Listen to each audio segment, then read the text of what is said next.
जय श्री सीताराम जी महाराज की जय। दशरथ बाबा कौशल्या मैया, सुमित्रा मैया, कई मैया की जय, अवधधाम की जय। मुयो हूं ना मिटेगो मेरो मानसिक पछताऊ। गोस्वामी तुलसीदास जी का ये पद गीतावली सी है।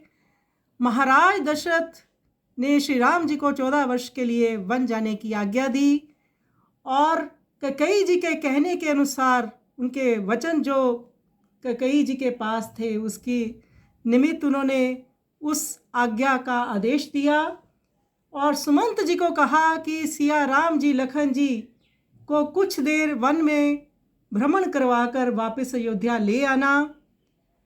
श्री राम जी के साथ सिया जी भी आग्रह करने लगी, मैं आपके बिना नहीं रह पाऊंगी, वन जाऊंगी। लक्ष्मण जी भी कहने लगे, भैया आपके बिना, मैं आपका बालक हूँ, मैं आपके बिना नहीं रह पाऊंगा। तीनों जब वन को गए तो सुमंत जी लौट कर आए, श्री राम जी उनके साथ वापस नहीं आए। दशरथ महाराज जी को जब ये मालूम हुआ कि सुमंत आ गए हैं और श्री राम जी नहीं आए, तो वे पुत्र का वियोग सुनने के लिए कह रहे हैं, भगवान ने मुझे जीवित रखा। महाराज दशरथ कहने लगे, प्रभु ने मुझे निष्ठुर जानकर मेरा जो परित्याग किया वह उचित ही है। और फिर हा रघुनाथ ऐसा कहकर वह पृथ्वी पर गिर पड़े, मानो कोई मछली जल से पृथक कर दी गई हो।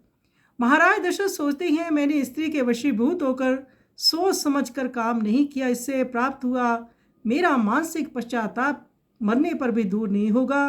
देखो, मैंने राम को राज तिलक के लिए बुलाकर वनवास दे दिया, फिर भी उनके चित्त में चौगना उत्साह बना रहा। उनका ऐसा शील और स्वभाव जानकर भी मेरा हृदय दाड़िम अनार के समान फट नहीं गया। यदि सीता राम और लक्ष्मण के बिना मेरी आयु भय से घबराकर नहीं भगी तो मुझे ये नहीं जान पड़ता कि इससे बढ़कर और कौन सा कठोर घाव होगा।